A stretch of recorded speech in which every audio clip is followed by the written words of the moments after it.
Factoring again. This time we're going to factor using quadratic form. Now this means we're going to factor things just like you've always factored. This hasn't changed. It's just we're going to look at things that are not actually quadratics, but we're going to use quadratic methods. What does this mean? Headaches, right? No, it's not that bad. Factoring polynomials using quadratic methods. So, if I want you not necessarily to solve, let's change this word to factor. Okay, I want you to factor x to the fourth minus 2x squared minus 8. This is not a quadratic. A quadratic is something where the highest exponent is 2. However, we can write it in quadratic form and then use quadratic methods. So, how do we do this?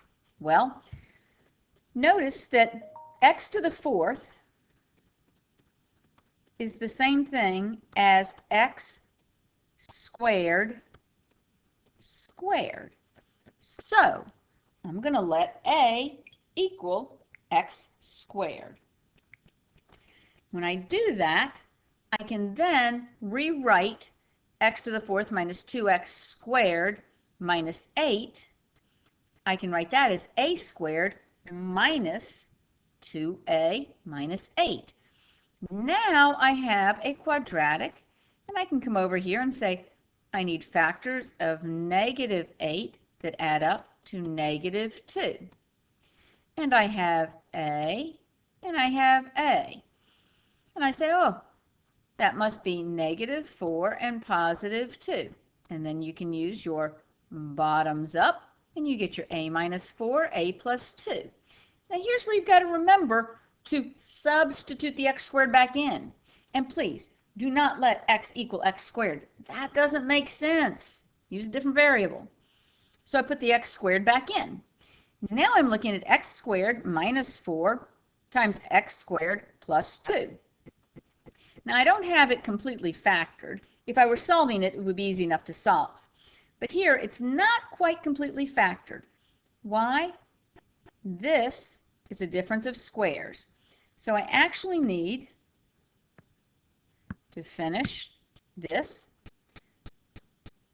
by coming over here and saying that I've got x plus 2, x minus 2, and then the x squared plus 2.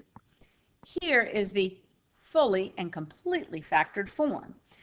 I left it up here typed in because when I went to go ahead and multiply it back out, you can multiply those factors together to check you've got an equivalent expression, and in fact you do. The factoring of a difference of squares should be fairly trivial at this point. Moving on, factoring this polynomial. When you're looking at it, try to sort of step back and take in the whole thing. Do you recognize the difference of squares here? If we assume that a is 2x squared and b is 8 minus x, then this up here is a squared minus b squared. Okay? Notice that you have a perfect square minus a perfect square. So it is a difference of squares. When you substitute in the a plus b and the a minus b, you can substitute back in the 2x squared plus 8 minus x, 2x squared minus the 8 minus x, and then do not forget that you must distribute that negative so that you wind up with 2x squared plus x minus 8.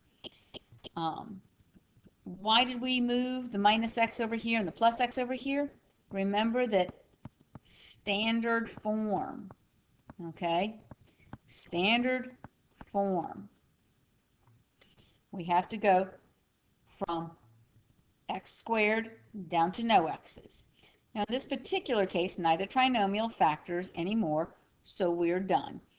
If the trinomial factored more, then and only then we would keep going. Okay? Now, you know what's going to happen. You know that it's your turn. So a good thing to do here would be to pause the video and try these, and then come back, turn the video on, and check yourself. Pause the video. Okay, you're back. Or maybe you just didn't pause it. Whichever. I'm going to go through these solutions. Here, I'm going to let a equal x squared. So I've got a squared plus 7a plus 6. Factors of 6 that add to 7 are 6 and 1. Now I have to put the x squared back in. So we have x squared plus 6 and x squared plus 1. And there we're done. Over here, this one, notice I have this squared minus 3 of this minus 10. I'm going to let a equal x minus 2. Doesn't have to just equal x squared or x cubed or just a single variable. It can equal an expression. So now I have a squared minus 3a minus 10. Notice I don't start foiling and distributing and combining. Don't do that. Just set it up like this. Now you need factors of negative 10 that will add up to negative 3. That would be minus 5 and plus 2. You've got your a and your a. Now we're going to put the x minus 2 back in. So I've got x minus 2 minus 5, and then x minus 2 plus 2. This becomes x minus 7, and this is just x. Boom, I'm done. If you wanted to turn it around, you could say it's x times x minus 7, and the x there by itself does not need parentheses. Your choice. A lot of this is recognizing a quadratic form. This third one over here in green, remember that the square root of x squared is equal to x. So if I let a equal the square root of x, then I have a squared because of this plus 11a plus 18. I now need factors of 18 that will add to 11. That would be 9 and 2. Again, I'm going through that part a little fast because once you have a basic trinomial where the lead coefficient is 1, you should be well versed in factoring these. So we've got a plus 9 and a plus 2. Now we're going to put the square root back in, and you have the square root of x plus 9 and the square root of x plus 2. That's it. That's all there is to it. Down here, we're looking at x to the 4th minus 2x minus 5 quantity squared. This little guy right here should be a clue. I have something squared subtracted from something else squared. So this, and this is where you could actually change it and go x squared squared minus 2x minus 5. This way you don't have to get into all the a's and b's. But now I have this is squared minus this squared. So I have x squared plus 2x minus 5. And then I have x squared minus 2x minus 5. And notice here I put it in parentheses because it's a plus b, a minus all of b. So I have to remember that I'm going to be distributing. So you have x squared plus 2x minus 5 times x squared minus 2x plus 5. And then 5 has no factors that add up to negative 2. Negative 5 has no factors that add up to positive 2. So the trinomials do not factor any further. Finally, over here, we have 16 minus x plus 7 quantity squared. This is the same thing as 4 squared minus x plus 7, quantity squared. So I've got 4 plus x plus 7, and then 4 minus x plus 7.